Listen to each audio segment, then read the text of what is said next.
ഒരു കാലഘട്ടത്തില് ദിവസം എന്ന് പറയുന്ന പോലെ കേൾക്കുന്ന 3 വേർഡുകളാണ് അല്ലെങ്കിൽ 3 ടേംസ് ആണ് ജനറേറ്റീവ് ഏജൻസ്, ഏജന്റിക് അപ്പം എന്താണ് ഈ 3 ടീം അല്ലെങ്കിൽ ഇത് തമ്മിലുള്ള ഡിഫറൻസ് എന്താണെന്ന് നിങ്ങൾക്ക് ഇപ്പോഴും കൺഫ്യൂഷൻ ഉണ്ടോ?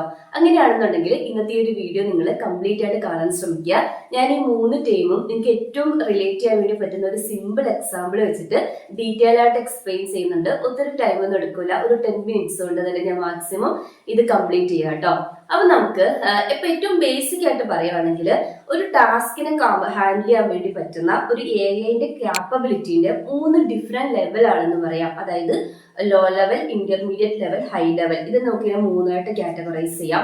അപ്പൊ നമുക്ക് ഏറ്റവും ലോ ലെവലിൽ നിന്ന് സ്റ്റാർട്ട് ചെയ്യാം. അതായത് നമുക്ക് ജനറേറ്റീവ് എഐന്ന് സ്റ്റാർട്ട് ചെയ്യാം. ഇപ്പൊ നമുക്കൊരു എക്സാമ്പിളിൽ നിന്ന് തുടങ്ങാം. സപ്പോസ് നിങ്ങൾ നിങ്ങളുടെ വെഡിങ് പ്ലാൻ പ്രിപ്പയർ ചെയ്യുകയാണെന്ന് വിചാരിച്ചോ. അപ്പൊ നമ്മൾ അതിന് വേണ്ടിയിട്ട് എഐ യൂസ് ചെയ്യാൻ തീരുമാനിച്ചു. അപ്പൊ നിങ്ങൾ ChatGPT അല്ലെങ്കിൽ ക്ലോഡ് ഒക്കെ യൂസ് ചെയ്തിട്ട് ChatGPT-നോട് പോയിട്ട് ഇങ്ങനെ ഒരു ക്വസ്റ്റ്യൻ ചോദിക്കുവാണ്. നമ്മൾ വെഡിങ് വെച്ചിരിക്കുന്നത് കൊച്ചിയിലാണ്. അപ്പൊ കൊച്ചിയിൽ ഏറ്റവും ബെസ്റ്റ് ആയിട്ടുള്ള വെഡിങ് വെന്യൂ ഏതാണ്? അങ്ങനെ ഒരു ക്വസ്റ്റ്യൻ ചോദിക്കുമ്പോൾ ഓഫ്കോഴ്സ് ChatGPT ആണെങ്കിൽ നിങ്ങൾക്ക് ഒരു ബ്യൂട്ടിഫുൾ ആയിട്ടുള്ള ഒരു ടെക്സ്റ്റ് ആയിരിക്കും ജനറേറ്റ് ചെയ്ത് തരുന്നത് ആൻസർ ആയിട്ട്. അതിനകത്ത് വെന്യൂ സജഷൻസ് ഉണ്ടാവും, അതുപോലെ ഓരോന്നിന്റെയും ഡിസ്ക്രിപ്ഷൻസ് ഉണ്ടാവും, ടിപ്സ് ഉണ്ടാവും. ഇനി ഇത് മാത്രമല്ല, നിങ്ങൾ കുറച്ച് ഡിസ്ക്രിപ്ഷൻസ് ഒക്കെ കൊടുക്കുവാണെങ്കിൽ ഈവൻ നിങ്ങളുടെ ഇൻവിറ്റേഷൻ കാർഡും ഈ ഒരു ChatGPT അല്ലെങ്കിൽ ജെമിനി ഒക്കെ യൂസ് ചെയ്തിട്ട് നിങ്ങൾക്ക് ക്രിയേറ്റ് ചെയ്തെടുക്കാൻ വേണ്ടി പറ്റും. ഇനി നമ്മള് അപ്പം ജനറേറ്റീവ് എഐ എന്താണെന്ന് ചോദിച്ചാൽ ഇതുപോലെ ന്യൂ കണ്ടന്റ്സ് നമ്മൾ എഐ യൂസ് ചെയ്തിട്ട് ക്രിയേറ്റ് ചെയ്യുന്നു. കണ്ടന്റ് എന്ന് പറഞ്ഞാൽ നമുക്ക് ടെക്സ്റ്റ് ആവാം, മ്യൂസിക് ആവാം, വീഡിയോസ് ആവാം, അല്ലെങ്കിൽ എന്താ പറയുക ഇമേജസ് ആവാം. അപ്പോൾ നമ്മൾ പ്രീവിയസ് വീഡിയോയിലൊക്കെ പറഞ്ഞ പോലെ നമ്മൾ ഈ ഒരു LLM-നെ ഒരു massive amount of data use ചെയ്തിട്ട് ട്രെയിൻ ചെയ്തിട്ടുണ്ട്. അപ്പൊ അത് വെച്ചിട്ട് അതിൽ ലേൺ ചെയ്തിരിക്കുന്ന പാറ്റേൺ യൂസ് ചെയ്തിട്ടാണ് ഈ ഒരു ടെക്സ്റ്റ് റെസ്പോണ്ട് ചെയ്യുന്നത്. അപ്പം ഇതിന്റെ ഏറ്റവും ഹാർട്ട് ആയിട്ടുള്ള പാർട്ട് അല്ലെങ്കിൽ ഹാർട്ട് എന്താണ്? ലാർജ് ലാംഗ്വേജ് മോഡൽ അല്ലെങ്കിൽ LLM ആണ്. അപ്പൊ ഏത് മോഡൽ വേണമെങ്കിലും ആവാം. അത് GPT-4 ആവാം, ക്ലോഡ് ആകാം, ജെമിനി ആവാം, ഏത് മോഡൽസ് വേണമെങ്കിലും ആകാം. അപ്പം ഇന്റർനെറ്റ് ഡാറ്റ യൂസ് ചെയ്തിട്ട് ഈ ഒരു huge amount of data use ചെയ്തിട്ട്, ഡാറ്റ എന്ന് പറയുമ്പോൾ വിക്കിപീഡിയോ, വെബ്സൈറ്റിന്റെ ഡാറ്റയോ ബുക്സ് ഒക്കെ യൂസ് ചെയ്തിട്ടായിരിക്കും ഈ ഒരു LLM-നെ ട്രെയിൻ ചെയ്തിട്ടുള്ളത്. അപ്പം ഇനി ഇവിടുത്തെ ലിമിറ്റേഷൻസ് എന്താണെന്ന് ചോദിച്ചാൽ നമ്മൾ നേരത്തെ പറഞ്ഞ സെയിം വെഡിങ്ങിന്റെ എക്സാമ്പിളിൽ നമ്മൾ ഈ സെയിം ChatGPT-നോട് തന്നെ ചോദിക്കുകയാണ്, എന്റെ വെഡിങ് ഞാൻ നെക്സ്റ്റ് സാറ്റർഡേക്കാണ് പ്ലാൻ ചെയ്തിരിക്കുന്നത്. അപ്പൊ അതിന് വേണ്ടിയിട്ട് അവൈലബിൾ ആയിരിക്കുന്ന ഒരു ബെസ്റ്റ് ഗ്രാൻഡ് ഹോട്ടൽ ഈ കൊച്ചിയിൽ കണ്ടുപിടിക്കണം. അപ്പൊ അങ്ങനെ വരുമ്പോൾ ഈ ഒരു ക്വസ്റ്റ്യൻ ഒരു ആക്ച്വൽ ആൻസർ ഈ ഒരു പ്യുവർ ജനറേറ്റീവ് എഐനെ കൊണ്ട് ജനറേറ്റ് ചെയ്യാൻ വേണ്ടി പറ്റില്ല. അതിന്റെ റീസൺ എന്താ? അതിന്റെ ഒരു നോളജ് കട്ട് ഓഫ് ഡേറ്റ് ആണ്. അതായത് അതിനെ ട്രെയിൻ ചെയ്ത് വെച്ചിരിക്കുന്ന ആ ഒരു ഡേറ്റ് വരെയുള്ള ഡാറ്റയെ അതിന്റെ കയ്യിലുള്ള അല്ലെങ്കിൽ അതിന് അക്സസ് ചെയ്യാൻ വേണ്ടി പറ്റൂ. ഇതുപോലുള്ള റിയൽ ടൈം ഇൻഫർമേഷനെ ഇതിന് അക്സസ് ചെയ്യാൻ വേണ്ടി പറ്റില്ല. ഒരു ആക്ച്വൽ ചെക്കിംഗ് ഒന്നും റിയൽ ടൈം ഡാറ്റ വെച്ചിട്ട് നടത്താൻ വേണ്ടി പറ്റില്ല. അപ്പൊ ഒരു പ്യുവർ ജനറേറ്റീവ് എഐക്ക് പവർഫുൾ ആയിട്ടുള്ള കണ്ടന്റ് ഓഫ് കോഴ്സ് ക്രിയേറ്റ് ചെയ്യാൻ വേണ്ടി പറ്റും. പക്ഷെ അതിന്റെ ഡാറ്റ ഈ പറഞ്ഞ പോലെ ലിമിറ്റഡ് ഡാറ്റയാണ്. പക്ഷെ ഇപ്പൊ നിങ്ങൾ ChatGPT-യിലൊക്കെ സെർച്ച് ചെയ്യുന്ന സമയത്ത് ഒരു സെർച്ചിങ് ദ വെബ് എന്ന് പറഞ്ഞിട്ടുള്ള ഒരു ഓപ്ഷൻ കാണുന്നുണ്ടാവൂലേ. അതായത് ഈ ഒരു സിമ്പിൾ ജനറേറ്റീവ് എഐനെ കടന്ന് അത് പോയിട്ടുണ്ട്. അതായത് ഇപ്പം റിയൽ ടൈം ഡാറ്റ ഒക്കെ ആക്സസ് ചെയ്യാൻ പറ്റുന്നതുപോലെ നിങ്ങൾ കണ്ടിട്ടുണ്ടാവും. ചെക്കിംഗ് എന്നൊക്കെ പറഞ്ഞിട്ട് കുറച്ച് ഇപ്പൊ നമ്മൾ ഈ കൊടുത്തിരിക്കുന്ന ക്വസ്റ്റിനെ ബേസ് ചെയ്തിട്ട് അതിന് റിലേറ്റഡ് ആയിരിക്കുന്ന സൈറ്റിലൊക്കെ പോയി ചെക്ക് ചെയ്ത് ഡാറ്റ എടുത്തിട്ട് വരുന്നത്. അപ്പം നമ്മൾ നേരത്തെ പറഞ്ഞ ഒരു അപ്ഗ്രേഡഡ് പ്ലാനില്ലേ, നമ്മുടെ ബേസിക് പ്ലാനിൽ നിന്ന് നമ്മൾ ഒരു സ്പെസിഫിക് ഡേറ്റും ഒരു സ്പെസിഫിക് ലൊക്കേഷനും പറഞ്ഞിട്ട് ഒരു ഡിസിഷൻ എടുക്കാൻ പറഞ്ഞപ്പോൾ നമ്മൾ പറഞ്ഞു പ്യുവർ ജനറേറ്റീവ് എഐ അത് ജനറേറ്റ് ചെയ്യൂല എന്ന്. പക്ഷെ നമ്മൾ ഈ പറഞ്ഞ ഈ ഒരു LLM-ന് നമ്മൾ കുറച്ച് ടൂൾസ് പ്രൊവൈഡ് ചെയ്യുകയാണെന്ന് വിചാരിച്ചു. കുറച്ച് APIs-ഉം ഈ നമ്മൾ ഈ ചോദിച്ചിരിക്കുന്ന ക്വസ്റ്റിനെ ബേസ് ചെയ്തിട്ടുള്ള ടൂൾസും APIs ഒക്കെ പ്രൊവൈഡ് ചെയ്യുകയാണെന്നുണ്ടെങ്കിൽ നമ്മൾ ഈ ക്വസ്റ്റിന് ആപ്റ്റ് ആയിട്ടുള്ള ആൻസർ ജനറേറ്റ് ചെയ്യാൻ വേണ്ടി പറ്റും. അതായത് LLM ബ്രെയിൻ ആണ്, നമുക്കറിയാം. ബ്രെയിനിലേക്ക് കുറച്ച് ടൂൾസും കൂടെ വരുമ്പോൾ ഒരു സിമ്പിൾ ടാസ്കിനേക്കാളും കടന്നൊരു കോംപ്ലക്സ് ടാസ്ക് ഹാൻഡിൽ ചെയ്യാൻ വേണ്ടി പറ്റും. അതായത് ഇപ്പം നമ്മൾ നേരത്തെ പറഞ്ഞ എക്സാമ്പിളിൽ നമ്മൾ ഈ ഒരു വെഡിങ് വെന്യൂവിന്റെ APIs-ഉം അതുപോലെ തന്നെ റെസ്റ്റോറന്റ് റിസർവേഷൻ സിസ്റ്റവും അതിന്റെ APIs-ഉം വെൻഡറിന്റെ കോൺടാക്ട് ഡാറ്റാബേസസ് ഒക്കെ ആയിട്ട് ഈ ഒരു LLM-നെ കണക്ട് ചെയ്തു. ടൂൾസ് നമുക്കിപ്പോ മൾട്ടിപ്പിൾ വേസ് ഉണ്ടല്ലോ, MCP സെർവേഴ്സ് യൂസ് ചെയ്തിട്ടോ അല്ലെങ്കിൽ മൾട്ടിപ്പിൾ നിങ്ങൾ ഏതാണോ നിങ്ങളുടെ LLM ടൂൾസിനെ കണക്ട് ചെയ്യാൻ യൂസ് ചെയ്യുന്നത് ആ മെത്തേഡ് യൂസ് ചെയ്തിട്ട് നിങ്ങൾ കണക്ട് ചെയ്തെന്ന് വിചാരിച്ചു. അപ്പൊ നമ്മൾ ചോദിക്കുന്ന ക്വസ്റ്റ്യൻ, അതായത് നമ്മുടെ ക്വസ്റ്റ്യൻ ഒന്നും കൂടെ പറഞ്ഞാല്, എനിക്ക് അടുത്ത സാറ്റർഡേ കൊച്ചിയിൽ ഒരു ഗ്രാൻഡ് ഹോട്ടൽ വെഡിങ്ങിന് വേണ്ടിയിട്ട് കിട്ടണം. എനിക്ക് 150ഓളം ഒരു 150 ഗസ്റ്റ് ഒക്കെ വരാൻ സാധ്യതയുണ്ട്. അതുപോലെ തന്നെ എന്റെ ബഡ്ജറ്റ് ഒരു 8 lakh ആണ്. ഒരു 8 lakh അടുപ്പിച്ച് വരുന്ന ഞാൻ ഈ പറഞ്ഞ റിക്വയർമെന്റിന് എനിക്ക് അനുസരിച്ചിട്ടുള്ള ഒരു ഗ്രാൻഡ് ഹോട്ടൽ ബുക്ക് ചെയ്ത് തരണം. ജസ്റ്റ് അവൈലബിൾ ആണോ എന്നല്ല ചോദിക്കുന്നത്, നമ്മൾ ബുക്ക് ചെയ്ത് തരണം എന്ന് പറയുവാണ്. അപ്പൊ നമ്മൾ ഈ പറഞ്ഞ അങ്ങനെ ഒരു ഏജന്റ് ആണ് നമ്മൾ ക്രിയേറ്റ് ചെയ്യുന്നുണ്ടെങ്കിൽ നമ്മൾ നേരത്തെ പറഞ്ഞ വെഡിങ് വെന്യൂ ബുക്കിംഗ് APIസിലേക്ക് ആക്സസ് ചെയ്യാൻ വേണ്ടി പറ്റും. അതുപോലെ തന്നെ അവൈലബിൾ ആയിട്ടുള്ള വെന്യൂസ് API ആക്സസ് ചെയ്തിട്ട് അവൈലബിൾ വെന്യൂസ് കണ്ടുപിടിക്കാം. നമ്മുടെ പ്രൈസിനെ ബേസ് ചെയ്തിട്ടുള്ള പ്രൈസ് കമ്പയർ ചെയ്യാം. അങ്ങനെ നമ്മുടെ ഗസ്റ്റിന്റെ കൗണ്ടും അതുപോലെ തന്നെ പ്രൈസും ഒക്കെ ബേസ് ചെയ്തിട്ട് ഒരു കൊള്ളാവുന്ന ഹോട്ടലിനെ, അത്യാവശ്യം കൊള്ളാവുന്ന ഗ്രാൻഡ് ഹോട്ടലിനെ ഫിൽട്ടർ ചെയ്തെടുക്കാൻ വേണ്ടി പറ്റും. അത് നമുക്ക് ആപ്റ്റ് ആവുന്ന ഒരു വെന്യൂവിനെ ബുക്ക് ചെയ്യാൻ വേണ്ടി പറ്റും. അപ്പൊ ഇതാണ് AI ഏജന്റ്. അതായത് നമ്മൾ നേരത്തെ പറഞ്ഞ ഒരു Q&A അപ്പുറത്തേക്ക് ഒരു ക്വസ്റ്റ്യൻ ചോദിക്കുന്നു, അതിന് ആൻസർ പറയുന്ന അപ്പുറത്തേക്ക് ആ ആൻസറിനെ ബേസ് ചെയ്തിട്ട് ആക്ഷനും കൂടി എടുക്കാൻ വേണ്ടി പറ്റും. അതായത് നമുക്ക് വേണ്ടിയിട്ടൊരു കംപ്ലീറ്റ് ടാസ്ക് ഇവിടെ കൈകാര്യം ചെയ്യും. അതായത് AI ഏജന്റ് എന്ന് പറഞ്ഞാലും ഒരു ഇൻപുട്ട് എടുക്കുന്നു, അതിനനുസരിച്ച് അതിനെ ബേസ് ചെയ്തിട്ട് ഇപ്പൊ നമ്മൾ അതിന്റെ എൻവറോൺമെന്റിനെ പെർസീവ് ചെയ്യാന്ന് പറയും. അതായത് പ്രോപ്പർ ആയിട്ട് അതിനെ അണ്ടർസ്റ്റാൻഡ് ചെയ്ത് ഡിസിഷൻ എടുത്ത് ആ സ്പെസിഫിക് ടാസ്ക് കംപ്ലീറ്റ് ചെയ്യാൻ വേണ്ടിയിട്ടുള്ള ആക്ഷൻ എടുക്കും. അതാണ് AI ഏജന്റ്.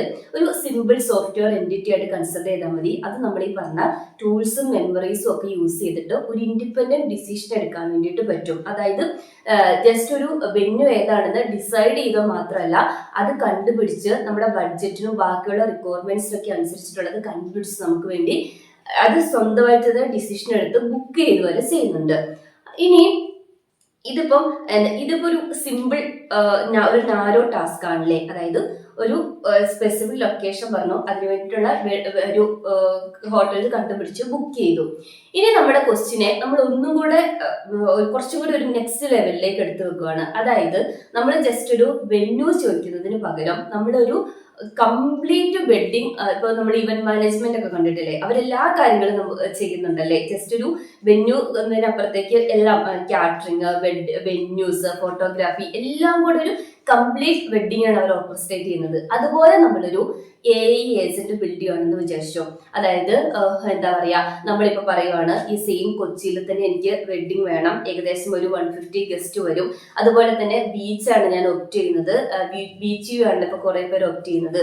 അതുപോലെ തന്നെ വെജിറ്റേറിയൻ ഫുഡാണ് ഞാൻ പ്രിഫർ ചെയ്യുന്നത്.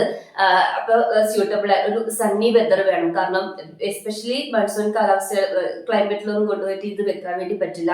പിന്നെ ഒരു 40 lakhs, അതായത് ഫോട്ടോഗ്രാഫിയും നമ്മൾ ഈ പറഞ്ഞ എല്ലാ കാര്യങ്ങളും കൂടെ ചേർത്തിട്ട് പിന്നെ എന്താ ഗസ്റ്റിനെ അക്കോമഡേറ്റ് ചെയ്യാൻ പറ്റുന്ന നമ്മുടെ ഇമ്മീഡിയറ്റ് ഗസ്റ്റിനെ അക്കോമഡേറ്റ് ചെയ്യാൻ പറ്റുന്ന ഹോട്ടലും കാറ്ററിങ്ങും ഫോട്ടോഗ്രാഫി എല്ലാം കൂടി ഇൻക്ലൂഡ് ചെയ്തിട്ട് എന്റെ ബഡ്ജറ്റ് ഒരു 40 lakh ആണ്. അപ്പൊ ഈ ബഡ്ജറ്റും അതുപോലെ തന്നെ ബാക്കിയുള്ള റിക്വയർമെന്റ് അനുസരിച്ച് എല്ലാം കൂടെ ചേർന്ന് ഒരു കംപ്ലീറ്റ് വെഡിങ് പ്ലാനർ ക്രിയേറ്റ് ചെയ്യണം. അപ്പം അതുപോലെ തന്നെ ഇപ്പൊ ചിലപ്പോൾ നമ്മൾ സൺഡേ ആയിരിക്കും വെഡിങ്ങിന് എല്ലാവർക്കും ലീവ് ഉള്ള ഒരു ദിവസം പോലെ സൺഡേ ആയിരിക്കും പ്രിഫർ ചെയ്യുന്നത്. അപ്പൊ സൺഡേയും കൂടെ വർക്ക് ചെയ്യാൻ വേണ്ടി പറ്റുന്ന വെൻഡേഴ്സിനെയും കൂടെ കണ്ടുപിടിക്കണം. അപ്പൊ ടാസ്ക് ഒന്നും കൂടെ കോംപ്ലിക്കേറ്റഡ് ആയി. അതായത് നമ്മൾ നേരത്തെ പറഞ്ഞ ഒരു വെഡിങ് വെന്യൂ ഡിസൈഡ് ചെയ്യുന്നത് അല്ലെങ്കിൽ അതിനെ ബുക്ക് ചെയ്യുന്നതിനപ്പുറത്തേക്ക് ഇവിടെ മൾട്ടിപ്പിൾ ടാസ്ക് വന്നു അല്ലെ. കാറ്ററിംഗ് വന്നു, ഫോട്ടോഗ്രാഫി വന്നു, വെന്യൂ വന്നു, ഹോട്ടൽ ബുക്കിംഗ്, ഇതെല്ലാം കൂടെ മാത്രമല്ല ഇത് ഇന്റർ കണക്റ്റഡ് ആണ്, ഒന്നൊന്നിനെ ഡിപ്പെൻഡ് ചെയ്യാതിരിക്കുന്നത്. അതായത് പ്രൈസ് ആണെങ്കിലും എല്ലാം, എസ്പെഷ്യലി ഇപ്പൊ വെതറിനെ ഡിപ്പെൻഡ് ചെയ്തിട്ടായിരിക്കും ബാക്കി പറഞ്ഞ കാര്യങ്ങളെല്ലാം ഇരിക്കുന്നത്. അപ്പം നമ്മൾക്ക് ഇവിടെ മൾട്ടിപ്പിൾ AI ഏജൻസിനെ നമ്മൾ ബിൽഡ് ചെയ്യും. ഒന്ന് നമ്മൾ നേരത്തെ പറഞ്ഞ വെഡിങ് വെന്യൂവിന് വേണ്ടിയിട്ടുള്ള AI ഏജന്റ്, അതായിരിക്കും നമ്മൾ നേരത്തെ പറഞ്ഞ പോലെ ബുക്കിംഗ് APIയിലേക്ക് കണക്ട് ചെയ്യുന്നതും. അതുപോലെ തന്നെ അത് വെതറിന്റെ ഫോർകാസ്റ്റ് APIയിലേക്ക് കണക്ട് ചെയ്യണം. കാരണം മൺസൂൺ ഡേയ്സ്, ഈ ഔട്ട്ഡോർ വെഡിങ് ഒക്കെയാണ് നിൽക്കുന്നതെന്നുണ്ടെങ്കിൽ മൺസൂൺ ഡേയ്സ് നമുക്ക് ചൂസ് ചെയ്യാൻ വേണ്ടി പറ്റില്ല. അപ്പൊ അതിനെയും കൂടെ, അതുപോലെ തന്നെ ഇപ്പം ആ സമയത്തുള്ള വെഡിങ് പാറ്റേണും കൂടെ നോക്കണം, അതിനെയും കൂടെ ചെക്ക് ചെയ്യണം. പിന്നെ നമ്മൾ പറഞ്ഞു സൺഡേസ് അവൈലബിൾ ആയിരിക്കണം എന്ന്. അപ്പൊ ഈ ഓപ്ഷൻസിനെ നാരോ ഡൗൺ ചെയ്യും. ഇനി രണ്ടാമത്തെ ഏജന്റ് കാറ്ററിംഗ് AI ഏജന്റ് ആണ്. അതായത് കാറ്ററിംഗിന്റെ API അല്ലെങ്കിൽ ഡാറ്റാബേസിലേക്ക് കണക്ട് ചെയ്യണം. ഒരു ഡയറ്ററി പ്ലാൻ ഉണ്ടാവും. അപ്പൊ നമ്മൾ പറഞ്ഞു വെജിറ്റേറിയൻ ഫ്രണ്ട്ലി ആയിട്ടുള്ള കാറ്റേഴ്സ്, അവരെ വേണം സെർച്ച് ചെയ്യാൻ വേണ്ടിയിട്ട്. പിന്നെ മാത്രമല്ല അവരുടെ റിവ്യൂസ് നോക്കണം, റേറ്റിംഗ്സ് ചെക്ക് ചെയ്യണം. നമ്മൾ ഈ പറഞ്ഞ ഒരു 120 ഗസ്റ്റ് ആണെങ്കിൽ അത് കോട്ട് ചെയ്യണം. എഗെയിൻ സൺഡേ വർക്ക് ചെയ്യാൻ പറ്റുന്നുണ്ടോ നോക്കണം. ഇതുപോലെ തന്നെ ഫോട്ടോഗ്രാഫിക് എ ഐ ഏജന്റിനെയും അതുപോലെ തന്നെ ട്രാവൽ കോർഡിനേറ്റേഴ്സിനെയും ബഡ്ജറ്റ് മാനേജർ എ ഐ ഏജൻസിനെയും കംപ്ലീറ്റ് ഓർക്കസ്ട്രേറ്റ് ചെയ്യാൻ വേണ്ടിയിട്ട് നമുക്കൊരു ബഡ്ജറ്റ് മാനേജർ വേണം അല്ലേ. അപ്പോൾ എന്താ പറയുക, ഓരോന്നിനും എല്ലാത്തിനെയും നമ്മൾ ട്രാക്ക് ചെയ്തുകൊണ്ടിരിക്കണം. എവിടെ എത്ര സ്പെൻഡ് ചെയ്യുന്നുണ്ട്, ഇത് ഓക്കെ ആണോ, ഇപ്പൊ നമ്മൾ ഈ പറഞ്ഞ 40 lakhs ഇത് ഈ പറഞ്ഞ കാര്യങ്ങളെല്ലാം വരുന്നുണ്ടോ എന്ന് എൻഷുർ ചെയ്യുന്ന ഒരു എ ഐ ഏജന്റ് എന്ന് പറയുന്നത് ഈ ഒരു ബഡ്ജറ്റ് മാനേജർ ആയിരിക്കും. അപ്പോൾ എവിടെയെങ്കിലും ബഡ്ജറ്റ് ടൈറ്റ് ആവുന്നുണ്ടെങ്കിൽ അല്ലെങ്കിൽ അതിനപ്പുറത്തേക്ക് പോകുന്നുണ്ടെന്നുണ്ടെങ്കിൽ അവിടെ നമുക്കൊരു അലേർട്ട് സിസ്റ്റം സെറ്റ് ചെയ്യാൻ വേണ്ടി പറ്റണം, ട്രേഡ് ഓഫ് ഡിസിഷൻ എടുക്കാൻ വേണ്ടി പറ്റണം. അപ്പൊ ഇങ്ങനെ ഒരുപാട് എ ഐ ഏജൻറ്റ്സ് നമുക്കൊരു സിമ്പിൾ വെഡിങ് ബുക്കിങ്ങിനപ്പുറത്തേക്ക് ഞാൻ ഈ പറഞ്ഞ ഇത്രയും എ ഐ ഏജൻറ്റ്സ് വന്നു. അപ്പൊ ഇവിടെയാണ് നമ്മൾ നേരത്തെ പറഞ്ഞ ഒരു സിമ്പിൾ എ ഐ ഏജന്റിന്ന് ഒരു complete agentic A I system generate ചെയ്ത് വന്നത്. അതായത് സ്റ്റെപ്പ് ബൈ സ്റ്റെപ്പ് ആയിട്ട് പറഞ്ഞാൽ ഫസ്റ്റ് നമുക്കൊരു മൾട്ടി സ്റ്റെപ്പ് റീസണിങ് ഉണ്ട്. അതായത് റീസണിങ് എന്ന് പറയുമ്പോൾ ഇപ്പൊ നമ്മൾ വെദർ APIന്റെ റിസൾട്ട് അതിന് റെസ്പോണ്ട് ചെയ്യുന്നതിനനുസരിച്ചിട്ടായിരിക്കും നമ്മൾ അടുത്ത സ്റ്റെപ്പിലേക്ക് പോവുക.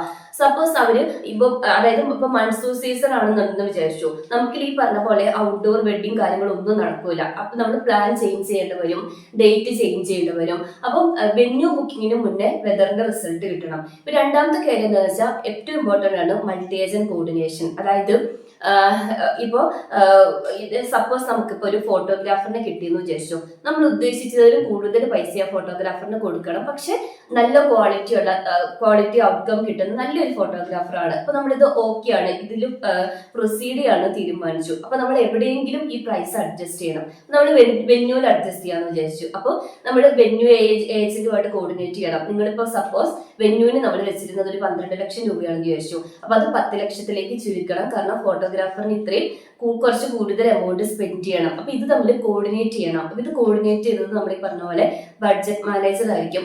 മൂന്നാമത്തെ കേസ് കോംപ്ലക്സ് ആയിട്ടുള്ള ഒരു ടാസ്ക് ആണ്, ഗോളാണ് നമ്മളിവിടെ അച്ചീവ് ചെയ്യുന്നത്. ജസ്റ്റ് ഒരു വെന്യൂ ബുക്കിങ്ങിനപ്പുറത്തേക്ക് നമ്മളൊരു കംപ്ലീറ്റ് ഒരു മുഴുവൻ വെഡിങ് ആണ് ഇവിടെ ഓർക്കസ്ട്രേറ്റ് ചെയ്യുന്നത്. ഇതൊരു ലോങ് റണ്ണിങ് പ്രോസസ്സാണ്. ഒരു മണിക്കൂർ കൊണ്ടോ ഒരു ഡേ കൊണ്ടോ ആയിരിക്കില്ല ഒരു ഏജന്റിങ് സിസ്റ്റം ഈ ഒരു ടാസ്ക് കംപ്ലീറ്റ് ചെയ്യുന്നത്. കാരണം ഇവിടെ ചെക്കിങ് വേണം, റീചെക്കിങ് വേണം, പിന്നെ റീ അഡ്ജസ്റ്റ്മെന്റ്സ് വേണ്ടി വരും. ഈ പ്രൈസിനൊക്കെ കേസിൽ ഇപ്പൊ ഞാൻ പറഞ്ഞില്ലേ, ഇപ്പൊ ഒരു വെണ്ടറുമായിട്ട് നമ്മൾ കോൺടാക്ട് ചെയ്തു, അയാളുടെ കൺഫർമേഷൻ കിട്ടിയാലായിരിക്കും നമ്മൾ റിയൽ മാരേജ് ആലോചിച്ചാൽ മതി, വെയിറ്റ് ചെയ്ത് ഓക്കെ ആണെങ്കിൽ അടുത്ത സ്റ്റെപ്പിലേക്ക് പ്രൊസീഡ് ചെയ്യാൻ വേണ്ടി പറ്റും. ഇനി ഇതിനേക്കാളൊക്കെ ഇമ്പോർട്ടന്റ് ആയിട്ടുള്ള വേറൊരു കേസ് ഉണ്ട്. ഇത് നമ്മൾ നേരത്തെ പറഞ്ഞു എ ഏജന്റ് ഓട്ടോണമിയാണ്, അതിന് സ്വന്തമായിട്ട് ഡിസിഷൻ എടുക്കാൻ വേണ്ടി പറ്റുമെന്ന്. പക്ഷെ ഇവിടെ കറക്റ്റ് ടൈമിൽ ഹ്യൂമൻ ഓവർസൈറ്റ് വേണം. അതായത് നമ്മളായിരിക്കണം ഇതിനെ കംപ്ലീറ്റ് കൺട്രോൾ ചെയ്യുന്നത്. കാരണം എന്താ, ഒറ്റയടിക്ക് കംപ്ലീറ്റ് വെഡിങ്ങിന് വേണ്ടിയിട്ടുള്ള 40 ലക്ഷം നമ്മുടെ ക്രെഡിറ്റ് കാർഡിൽ നിന്ന് പോവാൻ വേണ്ടി സമ്മതിക്കില്ല. എല്ലാ സമയത്തും നമ്മുടെ ചെക്കിങ് വേണം, നമ്മുടെ അപ്രൂവൽ കിട്ടി ഓക്കെ ആണെങ്കിൽ അടുത്ത സ്റ്റെപ്പിലേക്ക് പ്രൊസീഡ് ചെയ്യാൻ വേണ്ടി പറ്റും. അപ്പൊ ഒരു ഹ്യൂമൻ ഓവർസൈറ്റ് ഇവിടെ ഡെഫിനറ്റ് ആയിട്ട് വേണം. അപ്പൊ ഒരു ഏജന്റ് എ ഐ എന്താന്ന് ചോദിച്ചാല് നമ്മൾ ഈ പറഞ്ഞ പോലെ ഒന്നോ അതി കൂടുതലോ, ചില സമയത്ത് ഒന്നാവും, അത് ഞാൻ പറഞ്ഞത് കേട്ടോ. അപ്പൊ അതി കൂടുതലോ എ ഐ ഏജന്റ്സ് ഓട്ടോണമസ്ലി കോംപ്ലക്സ് ആയിട്ടുള്ള ടാസ്കുകൾ, ഇതുപോലെ ലോങ് റണ്ണിങ് ടാസ്കുകളിൽ വർക്ക് ചെയ്യുന്നു. അവർക്ക് അവരുടെ ഡിസിഷൻ എടുക്കാൻ വേണ്ടി പറ്റും. ഞാൻ ഈ പറഞ്ഞ പോലെ ഓരോ എ ഐ ഏജൻസിനും യൂസ് ചെയ്യുന്ന എല്ലാ ടൂൾസ് മെമ്മറീസ് ഒക്കെ യൂസ് ചെയ്യുന്നുണ്ട്. അതുപോലെ തന്നെ എ ഐ ഏജൻസിനെ തമ്മിൽ കോർഡിനേറ്റ് ചെയ്തിട്ടായിരിക്കും അവരൊരു ഫൈനൽ ഗോളിലേക്ക് റീച്ച് ചെയ്യുന്നത്. പിന്നെ ഒരു എ ഐ ഏജന്റിന് എപ്പോഴും ഏജന്റിക് എ ഐക്ക് മൾട്ടിപ്പിൾ ഏജൻസ് വേണമെന്ന് നിർബന്ധമില്ല. ചിലപ്പോൾ ഒരു കോംപ്ലക്സ് ആയിട്ടുള്ള ടാസ്ക് ആയിരിക്കും, അതിനൊരു സിംഗിൾ എ ഐ ഏജന്റ് ഉണ്ടാവുള്ളൂ. പക്ഷെ നമ്മൾ ഈ കോംപ്ലക്സ് ടാസ്കിനെ ഒരു സബ് ടാസ്കുകളായിട്ട്, സൊഫിസ്റ്റിക്കേറ്റഡ് ടാസ്കുകളായിട്ട് പ്ലാൻ ചെയ്തിട്ട് ഓരോന്നിനും റീസണിങ് യൂസ് ചെയ്തിട്ട് ഹാൻഡിൽ ചെയ്യാൻ വേണ്ടി പറ്റും. അപ്പൊ എപ്പോഴും ഇതുപോലെ മൾട്ടിപ്പിൾ ആയിട്ടുള്ള ഇതുണ്ടെന്ന് വിചാരിക്കരുത്. ചിലപ്പോൾ സിംഗിൾ എ ഐ ഏജന്റ് ആയിരിക്കും, പക്ഷെ ഒരു ഏജന്റിക് എ ഐ ആയിരിക്കും കോംപ്ലക്സ് അതിന്റെ ടാസ്കിന്റെ കോംപ്ലക്സിറ്റിക്ക് അനുസരിച്ചിട്ടോ. അപ്പം ഇനി നമ്മളൊന്ന് സമ്മറൈസ് ചെയ്യുകയാണെന്നുണ്ടെങ്കിൽ generative A I at core large language model മാത്രമാണ് നമ്മൾ ഈ പറഞ്ഞ പോലെ കണ്ടന്റ് ക്രിയേഷൻ ഒരു Q&Aക്കാണ്, അതാണ് മാക്സിമം അതിന് ചെയ്യാൻ വേണ്ടി പറ്റുന്നത്. അതായത് അതിന്റെ ട്രെയിനിങ് ടൈമിലുള്ള നോളജ് കട്ട് ഓഫ് മാത്രമേ അതിലുണ്ടാവുള്ളൂ. നമ്മൾ ഈ പറഞ്ഞ പോലെ വെഡിങ് തീം സജഷൻസ് പ്രൊവൈഡ് ചെയ്യുക, അതിനപ്പുറത്തേക്ക് ഈ വെഡിങ് പ്ലാനിങ്ങിൽ അതിനൊന്നും ചെയ്യാനില്ല. ഇനി എ ഐ ഏജന്റ് എന്ന് പറയുമ്പോൾ LLMന്റെ കൂടെ ടൂൾസും മെമ്മറീസും കൂടെ വരും. സോ അതിന് ആക്ഷൻസ് എടുക്കാം, സ്പെസിഫിക് ആയിട്ടുള്ള ഒരു സ്പെസിഫിക് ടാസ്ക് അതിന് കംപ്ലീറ്റ് ചെയ്യാൻ വേണ്ടി പറ്റും. അത് APIസും ഡാറ്റാബേസസും റിസർച്ച് എഞ്ചിൻസും ഒക്കെ ആയിട്ട് കണക്ട് ചെയ്യാം. ഇപ്പൊ നമ്മുടെ വെഡിങ് വെന്യൂ ബുക്ക് ചെയ്യാം. ഇനി ഏജന്റിക് എ ഐയിലേക്ക് വരുമ്പോഴോ മൾട്ടിപ്പിൾ AI ഏജന്റ്സ് ഉണ്ടാവും. അതിന്റെ ഒരു ഓർക്കസ്ട്രേഷൻ ആണ്, അതായത് മൾട്ടി സ്റ്റെപ്പ് പ്ലാനിങ് ഉണ്ടാവും. അതുപോലെ തന്നെ കോംപ്ലക്സ് ഗോൾ അച്ചീവ്മെന്റ് ആണ്. ഒരു ഹൈ ലെവൽ എന്താ പറയുക, ഓട്ടോണമി ആണെങ്കിൽ ഡിസിഷൻ മേക്കിംഗ് ആണെന്ന് പറയുമ്പോൾ പോലും ഒരു ഹൈ ലെവൽ ഹ്യൂമൻ ഓവർസൈറ്റ് ഉണ്ടായിരിക്കണം. പിന്നെ AI ഏജന്റ്സിന് ഓരോ ടൂൾസിലേക്ക് വരുമ്പോൾ ഏജന്റ് യൂസ് ചെയ്യുന്ന ടൂൾസ് എല്ലാം ഉണ്ട്. അതിന്റെ കൂടെ തന്നെ ഒരു ഇന്റർ ഏജന്റ് കമ്മ്യൂണിക്കേഷനും കൂടെ വരും, അങ്ങോട്ടും ഇങ്ങോട്ടുള്ള ഒരു കംപ്ലീറ്റ് വെഡിങ് എന്ത് ചെയ്യാം, നമുക്ക് ഇത് യൂസ് ചെയ്തിട്ട് പ്ലാൻ ചെയ്യാൻ വേണ്ടി പറ്റും. അപ്പം ജനറേറ്റീവ് AI ഏജന്റിലേക്കും ഏജന്റ് AI വരുമ്പോൾ മെയിൻ ഡിഫറൻസ് എന്താണ്, അത് ഞാൻ ഫസ്റ്റ് സ്റ്റെപ്പിൽ പറഞ്ഞ പോലെ അത് ഹാൻഡിൽ ചെയ്യുന്ന ടാസ്കിന്റെ കോംപ്ലക്സിറ്റി ഡ്രാസ്റ്റിക്കലി ഇൻക്രീസ് ചെയ്തുകൊണ്ടിരിക്കും. ഒരു സിസ്റ്റം കൂടുതൽ സൊഫിസ്റ്റിക്കേറ്റഡ് ആവും, കൂടുതൽ ഓട്ടോണമസ് ആവും, അപ്പോഴും ഹ്യൂമൻ കൺട്രോൾ അവിടെ ഉണ്ടാവുകയും ചെയ്യും. ഇനി നമുക്കൊരു ടെക്നിക്കൽ ടൂൾസ് ഒക്കെ പറയുകയാണെന്നുണ്ടെങ്കിൽ നമുക്ക് ഡീറ്റെയിൽ ആയിട്ട് വേറൊരു വീഡിയോ ചെയ്യാം കേട്ടോ. AI ഏജന്റ്സിലേക്ക് വരുമ്പോൾ നമുക്ക് ഫ്രെയിം വർക്ക്സ് അവൈലബിൾ ആണ്. ഞാൻ റാഗിന്റെ വീഡിയോയിൽ യൂസ് ചെയ്തിട്ടുണ്ടായിരുന്നില്ലേ, ലാൻഡ്സെൻ യൂസ് ചെയ്യാം, ലാൻഗ്ര യൂസ് ചെയ്യാം, അതുപോലെ തന്നെ ഓട്ടോജൻ ഉണ്ട്. ഇനി ഏജന്റിക് AI ഇതിപ്പോ നമ്മൾ ഈ പറഞ്ഞത് AI ഏജന്റ് ബിൽഡ് ചെയ്യുന്ന ഫ്രെയിം വർക്ക്സ് ആണ്. ഇനി നിങ്ങൾക്ക് ഏജന്റിക് AI ഒരു കംപ്ലീറ്റ് സിസ്റ്റം ബിൽഡ് ചെയ്യണമെന്നുണ്ടെങ്കിൽ N8N ഉണ്ട്, അതുപോലെ തന്നെ വെർട്ടെക്സ് AI ഏജന്റ് ബിൽഡർ ഉണ്ട്, ക്രൂ AI ഉണ്ട്. ഇതൊക്കെ നമുക്ക് സെപ്പറേറ്റ് ആയിട്ടുള്ള വീഡിയോ ആയിട്ട് ചെയ്യാം കേട്ടോ. അപ്പൊ നിങ്ങൾക്ക് ഏകദേശം ഒരു ഐഡിയ കിട്ടിയില്ലേ, അതായത് ഒരു പ്യുവർ ജനറേറ്റീവ് AI, അതേ ഒരു AI ഏജന്റ്, പിന്നെ ഒരു കംപ്ലീറ്റ് സിസ്റ്റം ഏജന്റിക് സിസ്റ്റം. അപ്പം എന്തെങ്കിലും ഡൗട്ട് ഉണ്ടെങ്കിൽ കമന്റ് സെക്ഷനിൽ പറഞ്ഞാൽ മതി. ഇന്നത്തെ വീഡിയോ ഇത്രയേ ഉള്ളൂ. നിങ്ങൾക്ക് യൂസ്ഫുൾ ആയിരുന്നു ലൈക്ക് ചെയ്യുക, സബ്സ്ക്രൈബ് ചെയ്ത് സപ്പോർട്ട് ചെയ്യുക. Thank you.